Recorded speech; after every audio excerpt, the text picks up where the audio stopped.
네, 안녕하십니까. 방금 소개받은 한국교원대학교의 정필훈입니다. 오늘 그 발표를 저하고 그다음에 인하대학교의 고인석 교수님하고 같이 하기로 했는데요.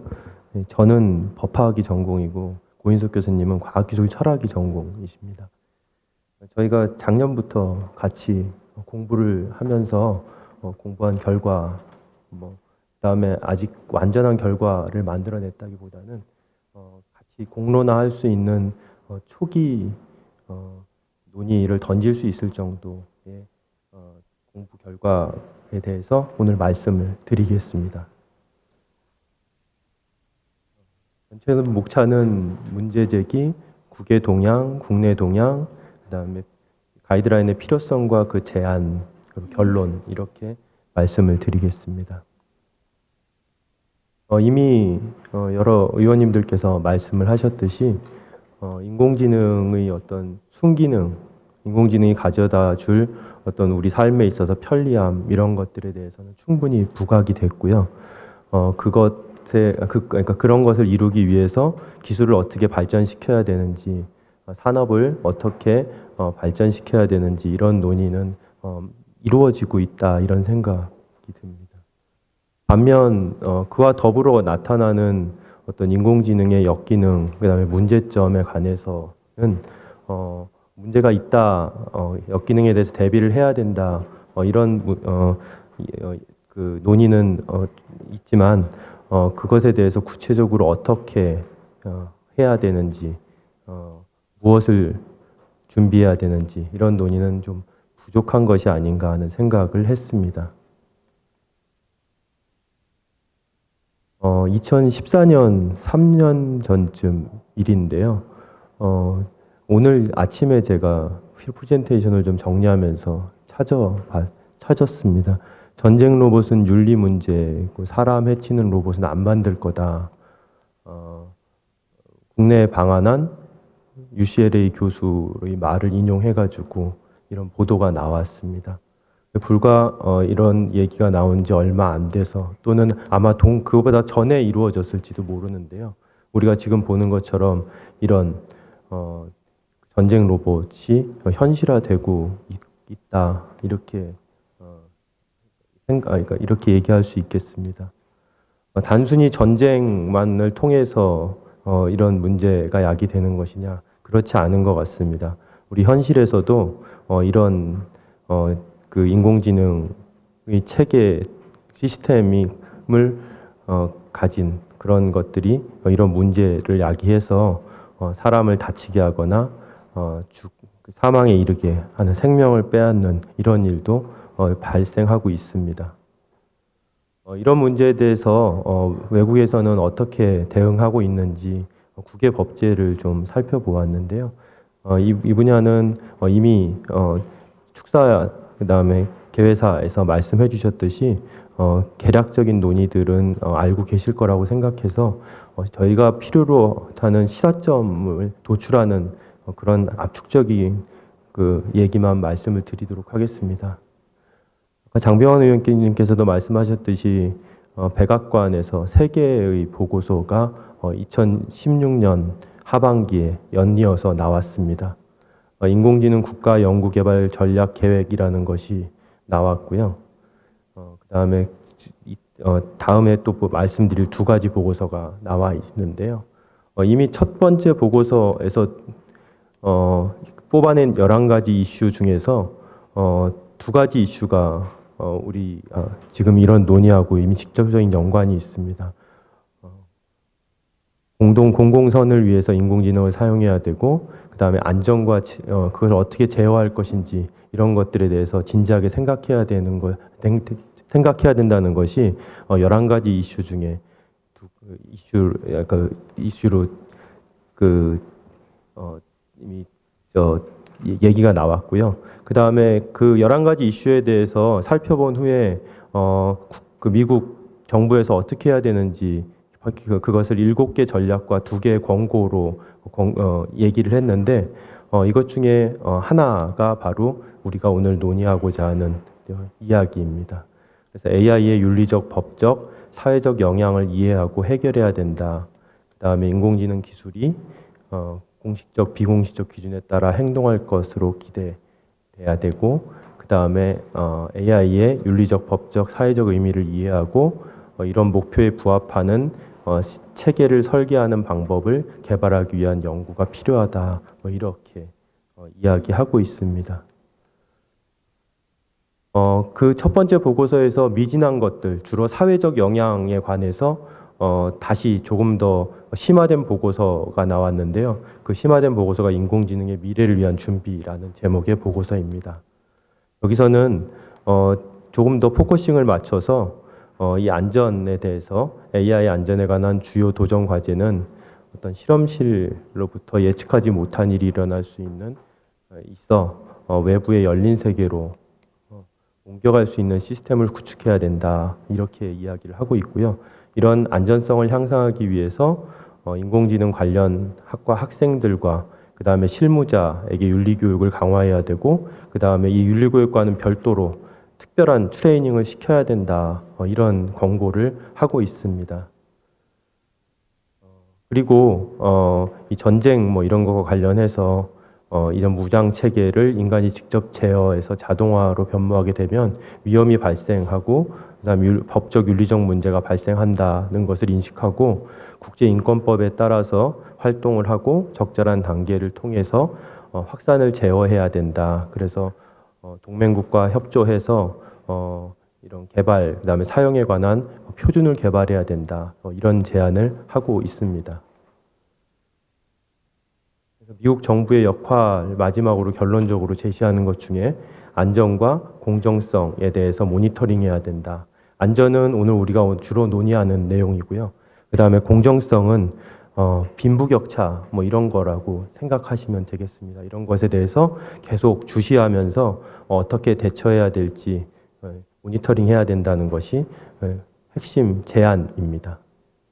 마지막으로 인공지능, 자동화 그리고 경제라는 보고서 나왔는데요. 이것에 대해 여기서는 윤리에 관한 것이 포커싱이 아니라 아까 말씀드렸던 공정성, 페어니스가 주 핵심 내용이기 때문에 직접 오늘 말씀드릴 건 없습니다. 다만 제가 이것을 지우지 않고 오늘 가져온 것은 조금 이따 말씀드리는 그런 것과 연관이 되기 때문에 갖고 왔습니다. 그래서 결론적으로 미국에서 어떤 정부에서 직접적으로 윤리 가이드라인을 제안하고 이런 것은 아직 없습니다. 하지만 아까 말씀드렸듯이 아실로마 인공지능 원칙이라는 것을 비영리 연구재단인 삶의 미래연구소라는 데에서 올 1월에 제시를 했습니다. 이 원칙은 23개의 원칙으로 구성이 되어 있고요. 이것은 크게 세 가지 영역인데요. 연구, 그 다음에 윤리와 가치, 그 다음에 장기 이슈 해서 이 세 가지 영역에서 각각 연구 이슈는 5개, 윤리와 가치에서는 13개, 그 다음에 장기 이슈에서는 5개 세부 원칙으로 구성이 되어 있습니다. 이 자세한 것이 들어있는 것은 우리 발표문에 나와 있으니까 나중에 관심 있으신 분들 한번 찾아보시기 바랍니다. 유럽연합도 이미 말씀을 해주셨기 때문에 결론만 말씀을 드리면 2017년에 유럽의회에서 그 집행위원회에 그 입법을 권고를 하기를 입법을 권고를 했는데 그 내용 중에 모든 연구자, 그 다음에 인공지능 설계자가 책임 있고 인간의 존엄, 그 다음에 프라이버시, 그 다음에 인간 안전을 존중할 필요성을 고려해서 이렇게 하기 위해서 엔지니어를 위한 행동 강령, 오늘 우리가 제시할 윤리 가이드라인과 같은 그런 형태를 제정하고 이를 실효성 있게 하기 위해서 연구윤리위원회라는 걸 만들 것을 권고를 했습니다. 이것이 우리에게 큰 시사점을 줬다 이렇게 말씀을 드릴 수 있겠습니다. 일본에서는 그 로봇 신전략이라고 하는 것을 제시했는데요. 그 내용은 이렇습니다. 제가 빨리 넘긴 이유는 우리 주제와 직접적인 연관성이 없기 때문입니다. 일본에서 직접 우리 지금 논의 주제와 관련돼서는 인공지능 연구개발 가이드라인이라는 걸 제시했는데요. 2016년 작년 4월입니다. 주요 7개국 정보통신장관 회의에서 8개 내용의 연구 개발 가이드라인을 제안을 했습니다. 이 제안에는 투명성, 이용자 지원, 통제 가능성을 확보해야 된다는 것, 그 다음에 보안, 안전, 프라이버시, 인간 존엄의 보장, 책임 등 이렇게 추상적인 내용들을 나열하고 있습니다. 이런 지금 살펴본 그런 국가적 차원이 아니라 국제적인 움직임도 있습니다. 대표적인 것이 미국 전기전자 학회에서 제시한 보고서인데요. 미국 전기전자 학회는 윤리적인 디자인이라는 보고서를 발간을 했고요. 인공지능을 개발하면서 윤리적인 고려를 할 것을 촉구를 했고, 그다음에 자동화 시스템 작동 방식을 좀 더 투명하게 하고, 그다음에 그 과정에 다수가 개입해서 뭔가 의사결정을 하도록 하고, 그다음에 그런 자동화 시스템 디자인으로 초래된 결과에 대해서 만든 사람에게 책임을 부여하도록 해야 된다, 이런 제안을 하고 있습니다. 이 보고서는 현재 제시된 거는 버전 1.0인데요. 곧 2.0이 나온다는 소식을 언론에서 들은 바 있습니다. 결론적으로 살펴보면 각국의 인공지능 정책에 약간의 관점 차이가 있다고 저희는 생각을 했습니다. 그런 것 때문에 약간 필요 없는 장표들을 제가 지우지 않고 남겨둔 것인데요. 미국과 EU는 국가적인 어떤 정책을 결정하는 데 필요한 보고서를 발간하면서 인공지능을 인간이 지배하기 위한 관점에서 접근을 해서 윤리적 법적 접근도 시도하고 있다, 이런 생각을 했습니다. 반면 일본 같은 경우는 기술적인 측면에서 관련 기술의 활성화, 산업 발전, 이런 관점에서 집중해서 인공지능을 바라보고 있다, 이런 생각이 들었습니다. 어떤 방향으로 가야 될까는 좀 비교적 저희는 명확하다, 이렇게 생각을 했고, 일본보다는 미국이나 EU와 같이 기술의 발전을 도모하면서도 그것이 갖고 올 수 있는 어떤 문제점을 윤리적인 측면에서, 법적인 측면에서 어떻게 제어할 수 있는지 참여자적 입장에서 적극적으로 생각해봐야 된다, 이런 결론을 얻었고요. 그 다음에 미국, EU는 다른 형태이긴 하지만 구체적인 대안도 이미 제시하고 있다는 것을 우리는 봤습니다. 그러고 그런 대안이 아주 오래전에 제안된 게 아니라 불과 몇 달 전에 제안된 내용이라는 것도 알 수 있었습니다. 우리도 아직 늦지 않았다, 이런 생각을 할 수 있습니다. 그래서 인공지능 윤리에 대해서 구체적인 연구와 실천이 필요한 지금 적기다, 이런 생각을 했습니다. 이후 국내 동향 부분, 그다음 국내 동향과 그다음에 윤리 가이드라인을 제시하기 위한 철학적 기초에 대해서는 오인석 교수님이 말씀을 해주시겠습니다.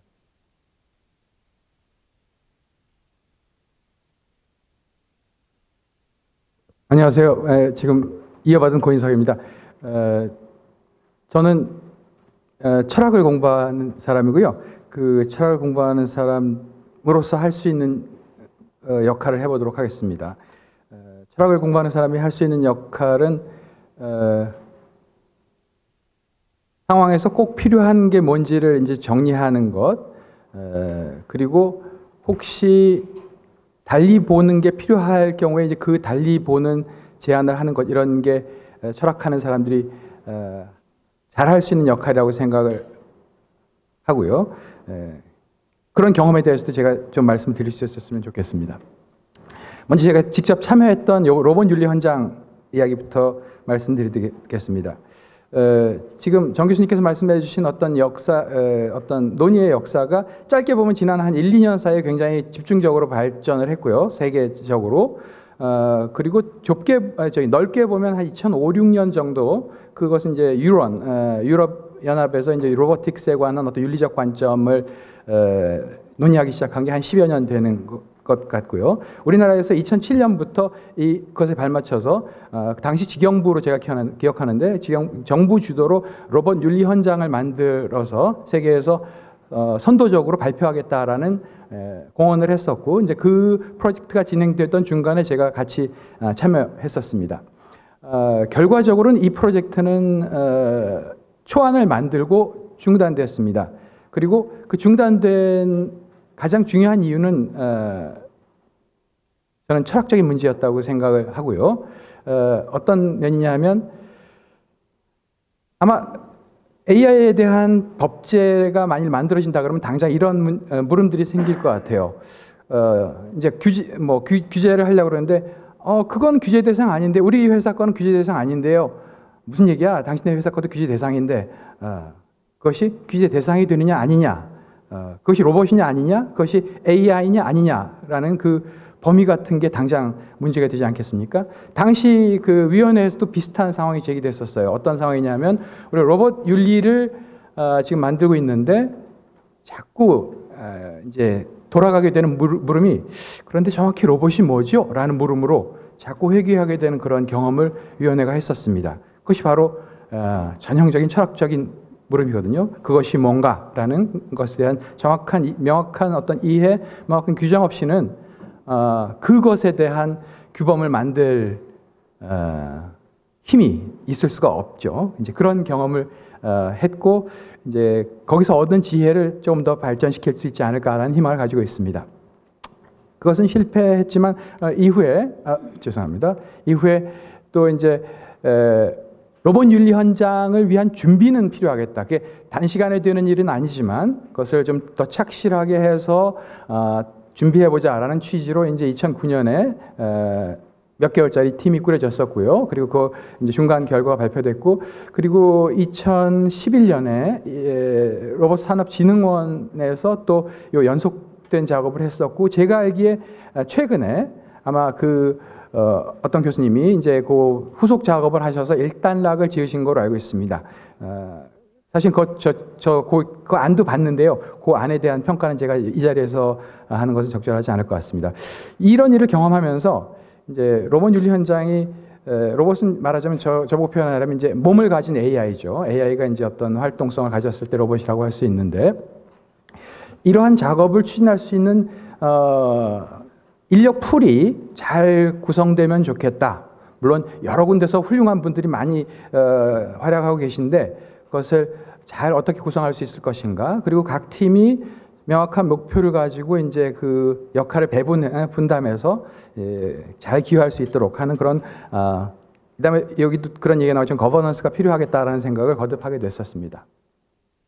지금 말씀드린 것처럼 로봇 윤리 현장이 로봇을 우리가 무엇으로 인식할 것인가, 로봇이 무엇이냐라는 물음은 조금 오해가 소지가 있는데요. 우리가 로봇을 혹은 인공지능을 가진 로봇 시스템을 무엇으로 인식하는 것이 가장 합당한가, 사회적으로 하는 물음을 먼저 대답해야 될 필요성을 느꼈던 것이고, 넘어가겠습니다.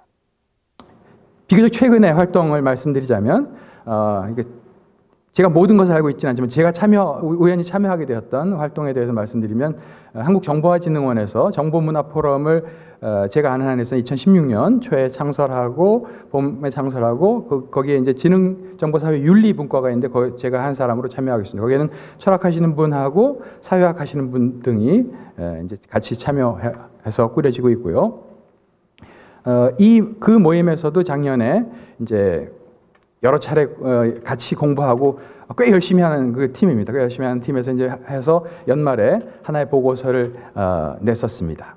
그러면서 아까와 중복되는 말씀이지만 이런 국소적 연구들의 성과와 어떤 그 작업을 통할하는 중심 노드가 하나여야 되는지 모르겠지만 중심 노드들이 필요하지 않을까, 국가적으로는 혹은 공동체적으로는 그런 필요성을 인식하게 되었었습니다. 최근에는 이 모임을 주최하고 계신 이제 박정 의원님께서 지금 지능형 로봇 개발 및 보급 촉진법 개정을 지금 준비 중이신 거로 알고 있고요. 우리가 관심을 가지고 이제 그 결과를 지켜보고 기다릴 의미가 있다고 생각을 합니다. 네. 이미 그런 말씀이 나왔는데요. 선제적 대응이라는 말씀이 나왔고, 이 기회에 또 잠깐의 철학 이야기를 하자면 오늘도 이제 저는 그 두 가지 목소리가 같이 들리는 걸 느끼는데요. 하나는 뭐냐면 위험한 AI가 될 수 있다. 우리가 정말 엉뚱한 일을 당할 수 있다라는 우려가 한편에 있고, 다른 한편에는 오늘 그런 방식으로 표현되지는 않았지만 이 기술 개발 이거 소중한 것인데, 다른 모임에서는 이런 표현을 들었습니다. 아직 걸음마도 떼지 못한 기술, 그 기준 죽이지 말고 좀 잘 좀 살려주세요 라는 말씀을 들었습니다. 두 가지가 다 중요한 목소리인데, 저는 그것이 서로 갈등을 일으키는 의견처럼 인식되고 있는 게 저는 조금 아쉬운 점이 있어요. 그 어디에 포인트가 있냐면요, 바로 윤리라는 개념에 대한 말씀을 드리고 싶습니다. 윤리는 무엇인가를 이렇게 못하게 하려는 어떤 것이 아니라 오히려 무엇인가를 그것을 잘 되게 하려는, 좋은 윤리라는 말의 어원이 이제 개인의 습관, 공동체의 관습 이런 뜻이거든요. 즉 개인이 좋은 습관을 가지고 공동체가 좋은 관습을 가질 때 그 공동체가 잘 번영되는 것처럼, 저는 감히 윤리적으로 건전한 기술만이 기술의 지속 가능성을 가질 뿐만 아니라 사회에서 지속적으로 사회 번영에 기여하는 그런 속성을 가진다. 어렸을 때부터 걸음마도 떼지 못한 기술이라도 윤리적으로 건전하게 만들 때 정말 기술 자체가 잘 나갈 수 있고 사회에서도 더 뚜렷한 역할을 할 수 있다는 너무나 당연한 얘기인데, 이제 그 인식이 약해질 때 이제 두 목소리가 이렇게 갈등을 빚게 되는 것 아닌가라는 생각을 했었습니다. 선제적 대응을 해야 하죠. 어렸을 때부터 그 윤리적인 기술이 되도록 우리가 도와야 할 필요가 있습니다. 몇 가지 쟁점에 대해서 말씀드리자면, 저는 먼저 제가 우연히 이제 그 로봇 윤리 현장 그 연구에 참여했던 이후로 한 2008년부터 이제 이것에 관련된 공부를 하고 있어서 이제 그동안 생각해왔던 걸 짧게 말씀드리자면, 먼저 기존의 공학윤리라는 항목이 있거든요. 저는 이 공학윤리를 그냥 놔둔 채로 우리가 새로운 뭔가를 만들어내야 된다는 생각은 덜 적합한, 덜 생산적인 일이라고 생각을 합니다. 그래서 공학윤리의 중요한 부분들을 적절히 잘 활용하는 것이 기본이 될 필요가 있다라는 게 생각이고요. 거기에 이미 논의되고 있었던 이제 안전, 또 기술이 인간의 복지에 봉사해야 한다는 것 등의 중요한 가치들이 언급되고 있습니다. 또 안전으로부터 기술의 투명성에 대한 요구가 도출되고, 그것이 이미 언급된 것처럼 여러 중요 문헌에서 강조되고 있는 것을 우리가 확인하고 있습니다. 문제는 제가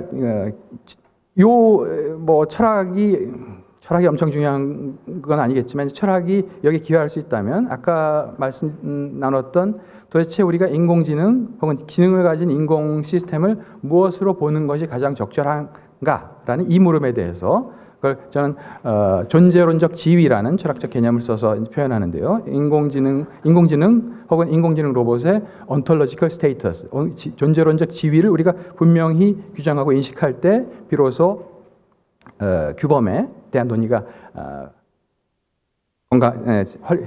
효율적으로 이루어질 수 있다라는 생각입니다. 그리고 또 한 가지, 마지막 항목을 꼭 읽고 싶은데요. 이미 EU에서 저는 개인적으로 흥미롭고도 당혹스러웠던 게 이제 그 electronic person, 의원님들 언급하셨던 이제 전자인격에 대한 EU의 적극적인 논의였는데요. 제가 확인한 문헌의 범위에서는 이제 그게 일종의 조건부 언급이었습니다. 그게 뭐였냐면, 현재 AI를 우리가 electronic person이라고 부르자는 게 아니고, 이러이러한 능력과 조건을 충족하는 AI라면, 그러면 우리가 그걸 하나의 별도의 person, 인격체 지위를 주는 것이 적절하다. 그리고 제가 읽은 문헌에서는 그런 게 50년 이내로 올까? 그건 대단히 분명한 것 같다. 10년 이내로 올까? 그건 아주 불확실한 것 같다. 이렇게 스스로 평가하고 있었거든요. 그러니까 오해죠. 뭐의 오해냐면, 우리가 지금 가지고 있는 이 수준의 AI를 인격체로 부르자는 게 아니고, 더 높은, 즉 철학에서는 이제 셀프, 자아관념이 발현됐다고 인정할 만한 그런 녀석이 오면 이제 그것에는 우리가 퍼슨을 줄만하다라는 이유의, 제가 이유는 굉장히 보수적인 입장을 취해왔는데 일렉트로닉 퍼슨 그래서 당황했는데, 살펴보니까 아직은 이유는 그렇게 과격한 입장은 아니었던 것을 확인했습니다. 예, 인공지능 무엇으로 볼 것인가에 대해서는 크게 세 가지 입장을 나눌 수 있고요. 하나는 이제 가장 어떤 과격한 진보적인 입장이죠. 그것도 하나의 독립적인 인지 능력 그리고 행위 능력을 지닌 주체다. 주체로 보는 게 적절하다. 그러니까 이유에서 말한 전자인격이 만약 그런 단계가 온다면 이제 그런 개념으로 인식할 수 있을 것 같고요. 두 번째는 반대편에 아무리 신기하더라도 그것은 인간의 목적에 봉사하는 도구이지 그 이상은 아니다라는 이제 견해이고요. 저 세 번째 것이 이제 제가 몇 편의 이제 졸고에서 했던 이제 저의 견해인데요. 이제 인지과학의 철학이라는 데서 이제 연장된 정신, 연장된 마음이라는 혹은 확장된 마음이라는 그런 개념이 상당히 활발하게 논의되어 왔는데 그걸 저희가 원용해서 좀 응용해서 제가 만든 외화된 사회적 정신. 오늘 그 말씀을 나눌 시간은 안 되겠습니다만 이제 externalized social mind라는 관점에서 이것을 보는 것이 가장 적절하지 않은가. 그걸 두 가지만 해서만 설명을 드려본다면 인공지능 체계의 속성들이 원칙적으로 인간의 결정에서 기인한다는 사실을 뚜렷이 인식할 필요가 있다. 이것이 이제 책임 배분의 근거가 된다고 생각을 합니다. 두 번째는 정신의 어떤 속성을 어떤 방식으로 외화할 것인지는 그게 이제 사회적이라는 말의 의미인데요. 아까 의원님들 중에서도 이제 합의가 중요하다는 말씀을 강조해 주셨고 아주 공감을 했습니다. 바로 사회적 합의를 통해서 이루어져야 되는 거지 어떤 특정한 개인의 의지 혹은 특정한 기업의 의지에 따라서 AI를 이렇게 저렇게 개발하는 것은 그것은 우리가 조심할 필요가 있다. 규율할 필요가 있다라는 그런 생각입니다. 공공성의 문제입니다. 정리를 하겠습니다. 그래서 인공지능은 특수한 속성을 지닌 인공물이고 현상 차원에서 이게 헷갈리는 거죠. 행위 주체에 상응하는 마치 주체인 것 같은 그런 기능을 발휘합니다. 특히 이제 2012년 이후에 도약이라고 말하는 그 딥러닝 학습의 능력이 뚜렷이 상승함으로써 이제 스스로 배워서 이제 늘어나는 원래 자리에 있지 않고 이제 그게 우리를 아주 곤혹스럽게 하는 장면인데 그런 행위 주체에 상응하는 현상적 기능을 발휘하기도 하지만 그러나 그 작동이나 행위의 결과에 대해서 도덕적인 법적 책임을 질 수 있는 진정한 의미의 자율적 주체는 아니다. 그것은 설계자, 제작자, 관리자, 사용자 등의 집합적 활동이 산출한 결과물이라고 보는 것이 아까 이런 인간들의 정신이 합쳐진 그런 결과물이라고 보는 것이 적절하겠다. 두 번째, 인공지능에 관한 규범의 구성은 인공지능이 이런 흥미롭고도 교묘한 특수한 그런 복합적인 속성을 가지고 있다는 사실에 대한 명확하고 일관된 인식에서 출발해야 한다라고 생각했고요. 이제 그런 토대에서 인공지능 윤리를 우리가 제안한다면 설계하는 사람을 위한 윤리, 또 제작하는 설계와 제작이 조금 차이가 있습니다. 그리고 제가 강조하고 싶은 건 이제 관리의 차원이 아직 많이 언급되지 않은 것 같은데 다른 파티에서는 그래서 인공지능 시스템의 관리가 또 하나의 중요한 어떤 규범의 항목으로 들어가야 하지 않을까. 그리고 당연히 인공지능을 장착한 인공물을 사용하는 사람들의 윤리가 필요할 것이고 또 정부 차원에서는 사용자가 적극적인 의미의 사용자가 아니라 할지라도 우리가 사회적 차원에서 어떻게 인식할 것인가에 대한 윤리가 필요하지 않을까라는 생각을 해봤습니다. 이상입니다. 마무리 정 교수님께서 해주시기. 논의를 좀 빨리 진행을 하겠습니다. 그래서 이제 저희가 윤리 가이드라인이 필요하고 그 다음에 그 내용을 이제 오늘 말씀드리고 싶은 것인데요. 왜 하필이면 국회에서 법을 만드는 국회에서 법이 아니라 윤리야 이렇게 생각하실 수 있을 것 같아요. 근데 어떤 사회 문제를 해결하는 데에는 여러 가지 것들이 동원된다. 근데 그 중에서 하나가 법이지 법이 사회 문제를 해결하는 그러니까 유일한 수단이 아니다. 지금 단계가 법을 동원할 단계냐 윤리를 동원할 단계냐 문제마다 다르긴 하지만 적어도 지금 우리가 얘기하고 있는 안전 그 다음에 주로 안전 문제는 현 단계에서는 윤리를 통해서 달성해야 되는 그런 것 아니냐 이렇게 생각을 했습니다. 최근에 그 알고리즘 규제 대해서 많이 논의를 하고 있는데요. 이 알고리즘 규제라는 게 뭘까 생각해 보면 이 본질은 이런 그러니까 현실 문제를 해결하는 것하고 그 다음에 기술 이제 정보통신 기술에서 문제를 해결하는 것하고 비교해 보면 특수성이 좀 있는데요. 그 특수성에 기인한 이제 그런 것을 이야기하는 거고 그 알고리즘 규제가 가지고 있는 것이 굉장히 그러니까 함의가 굉장히 중요한데 그것에 대해서는 저희 글에 나와 있으니까 한번 좀 읽어봐 주시기 바랍니다. 그래서 결론적으로 그 왜 가이드라인이냐라고 이제 물어보시면 기술 발전에 앞선 입법을 하는 것은 신중해야 된다고 생각하는 것이 과기술법을 한 사람들의 여태까지 지혜고요. 그 다음에 이제 그래서 기술 도입기나 확산기에는 어떤 국가의 직접 규제 뭐 이런 것보다는 가이드라인이라고 하는 형태의 법적 형식을 고려해 보는 것이 좋겠다. 여기서 우리가 말하는 가이드라인이란 행정부 또는 사회단체 등에서 어떤 사회 문제를 해결하기 위해서 행위자가 따라야 될 구체적인 행동 지침을 법규범의 형식을 취해서 제정한 것을 말합니다. 법규범의 형식을 취했다 1조, 2조 이렇게 했기 때문에 그러니까 그 윤리 그 자체는 아니고요. 또 한편 이걸 안 지켰다 그래서 당장 처벌을 하거나 이런 제재가 없기 때문에 또 법은 아니고 그래서 법과 윤리의 그러니까 윤리의 내용을 아니 법의 형식을 가진 윤리라고 할 수 있겠습니다. 그래서 가이드라인은 기술 도입기나 확산기와 같이 아직 법을 제정하기에는 이르지만 뭔가 규범이 필요한 이런 영역에서 행위자에게 어떤 모범적인 행위 지침을 해서 사회적으로 좋은 결과를 가져오려고 하는 그런 것이 가이드라인의 본질이다 이렇게 말씀을 드릴 수 있습니다. 그래서 오늘 가이드라인 형태로 이 인공지능의 역기능을 해결하는 것이 지금 당장 필요하겠다 이런 말씀을 드리려고 하고요. 그 다음에 가이드라인이 아까 말씀드렸듯이 그 강제성이 없기 때문에 그 강제성을 보완하는 어떤 그 필요성이 있다고 저희는 생각을 했습니다. 그래서 그 강제성은 이 직접 어떤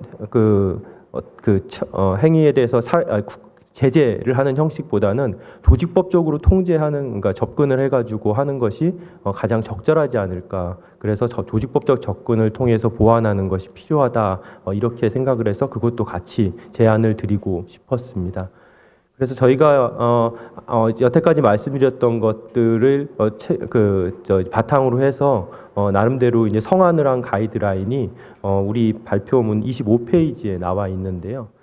그 전체 체계는 제1장 총칙, 2장에서 인공지능 체계 연구자의 윤리, 3장은 설계자의 윤리, 4장은 제작자의 윤리, 5장은 관리자의 윤리, 6장은 이용자의 윤리, 7장은 아까 말씀드렸듯이 직접 이용자가 아니라도 인공지능 체계와 더불어 살기 위해서 사회적으로 전체적으로 가져야 될 인식 이런 측면에서 국가가 무엇을 해야 되는지 뭐 이런 것들에 대해서 7장 해서 총 7개 장으로 구성되어 있습니다.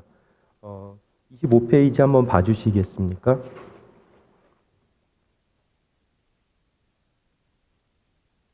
그래서 이 가이드라인은 인공지능 체계에 대한 사회적 인식을 제고하고 그다음에 연구 등이 준수해야 할 사항을 정해서 인공지능 체계가 편리하고 안전한 이용 환경이 되도록 조성하는 것을 목적으로 하고요.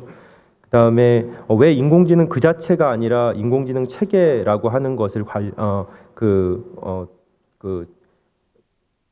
전면에 내세웠냐 이렇게 물어보시면 이미 말씀드렸듯이 인공지능 그 자체를 규율하는 그것은 현재 단계에서 적절하지 않다라고 생각을 했고요.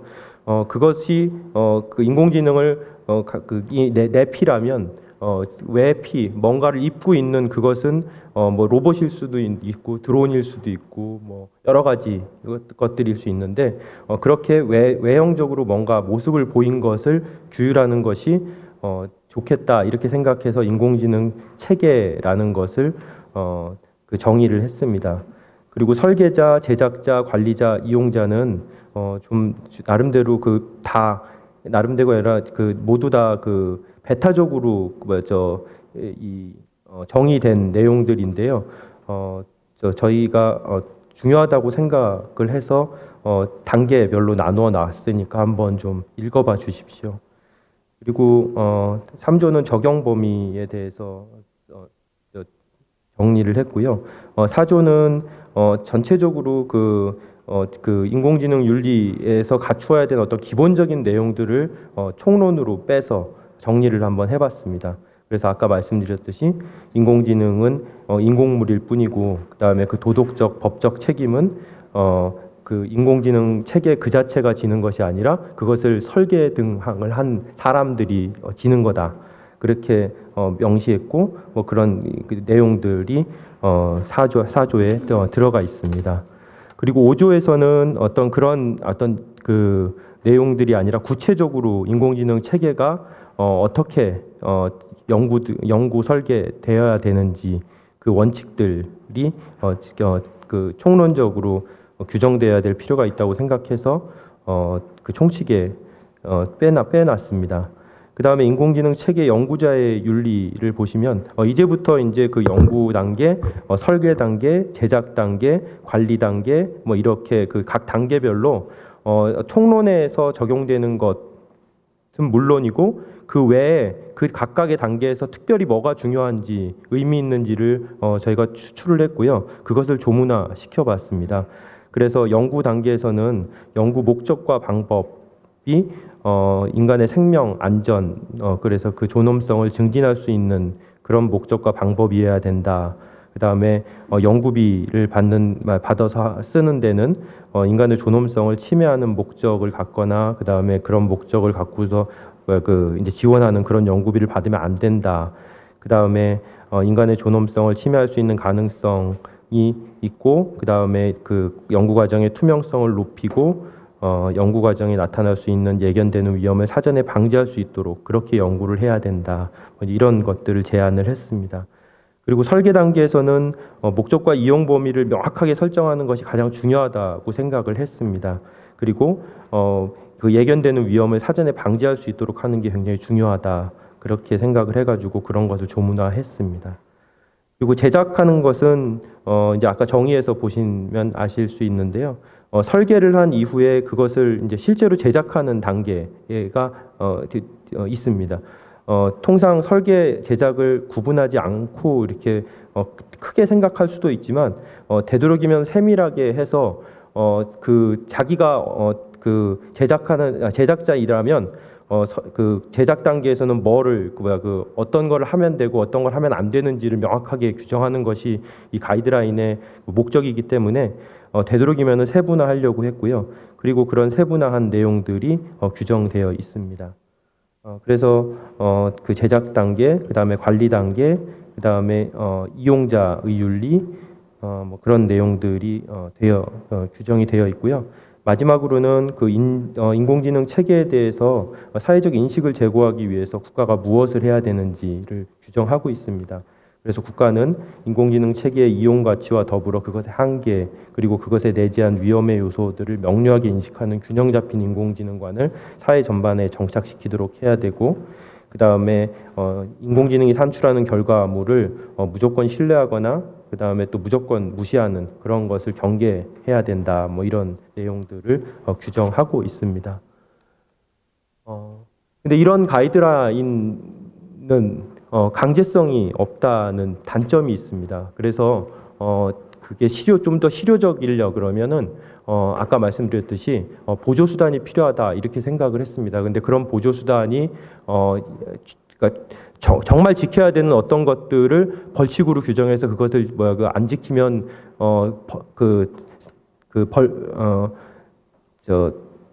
형벌을 부과하거나 뭐 그런 것도 생각해 볼 그러니까 가능성은 있지만 그렇게 하는 것이 현재 단계에서 바람직하지 않다 이렇게 생각을 했습니다.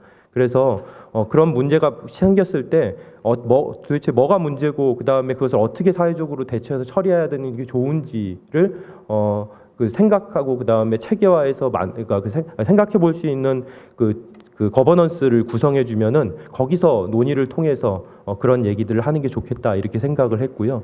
그래서 뭐 가칭 국가 인공지능 연구 개발 위원회라는 거를 만들고 그 다음에 기관 인공지능 연구 개발 윤리 위원회를 만들어서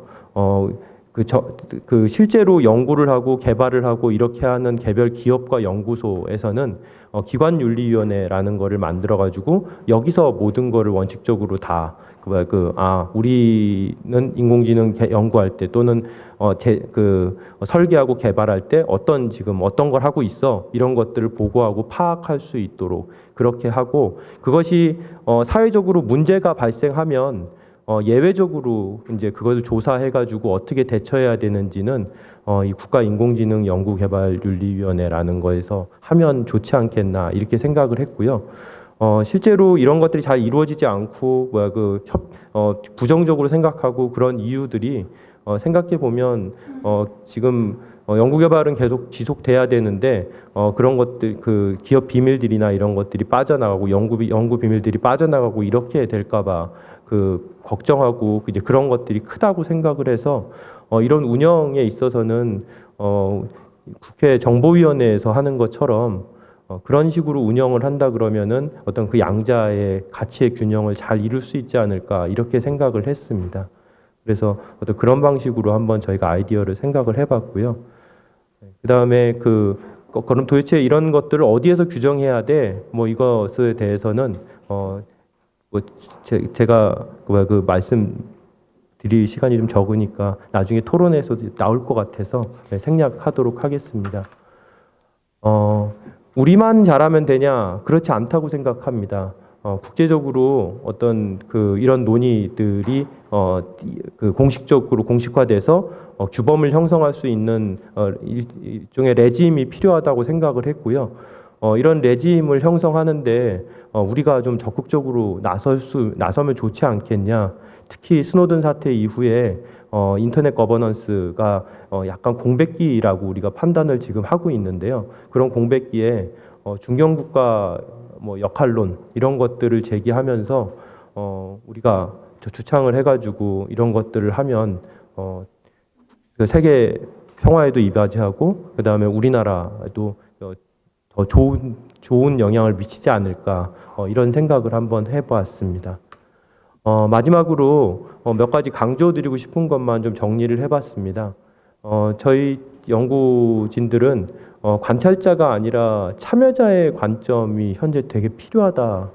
외국은 어떻게 하니까 어떻게 하는데 우리는 어떻게 그걸 따라가지? 이게 아니라 우리가 주체가 돼서 시류에 어떻게 하면은 잘 적응할까를 생각하는 게 아니라 적극적으로 우리는 뭘 해야지, 어떻게 이거를 제어해야지, 뭐 이런 참여자적 관점이 되게 필요하다 이런 생각이 들었고요. 그 다음에 아까도 말씀해 주셨는데 기술의 발전을 어떤 법이나 이런 것들이 막는 데는 역부족이다라는 것이 기술법을 하는 사람들의 작은 결론이기도 합니다. 그렇지만 그 역부족이라고 하는 것을 꼭 미세적으로 보면 그 방향을 설정하고 그 다음에 그것을 어느 시기에 그런 것들이 등장하게 하고 이렇게 하는 거는 역시 그 기술을 발전시킨 인간이다. 이제 그런 것들을 좀 우리가 상기시켜 볼 필요가 있다 이런 생각이 들었고요. 그리고 우리 논의가 뒤처진 것은 아니다. 예, 근데 아까 일본처럼 산업진흥의 관점이 아니라 좀 더 폭넓은 관점에서 연구와 실천이 필요하다 이런 생각을 했습니다. 그리고 이제 그런 여태까지 이제 저도 과학기술법, 정보통신법 이런 걸 공부하고 그렇게 한 지가 이제 10몇 년이 되는데. 여태까지 우리가 얘기했던 IT 기술과 이 인공지능은 조금 다른 측면이 있는 것 같습니다. 이게 뭐냐면 여태까지 IT 기술은 적어도 역기능을 개인정보 보호니 정보 보안이니 여러 가지 얘기를 했지. 어떤 인간의 생명이나 안전이 심각하게 침해될 거라고 생각하는 그런 심각한 역기능을 초래하는 거는 아니라고 생각을 했는데요. 적어도 이 기술은 우리가 잘 관리하지 않으면 그렇게 될 수 있는 그런 그러니까 그런 문제가 생길 수 있다 이런 생각이 들어서 이에 대해서는 즉시 대처를 할 필요가 있겠다 이런 생각을 했고, 그 다음에 그런 즉시 대처를 해야 되는 가장 그러니까 제일 먼저 그 다음에 손쉬운 방법 중에 하나가 오늘 말씀드린 가이드라인을 만들어서 제시하는 게 아닐까 이제 이렇게 생각을 했고, 그 다음에 그런 가이드라인은 강제성이 없기 때문에 이런 거버넌스적 접근도 보조적으로 필요하다 이런 생각을 했습니다. 장시간 말씀 들어주셔서 감사합니다.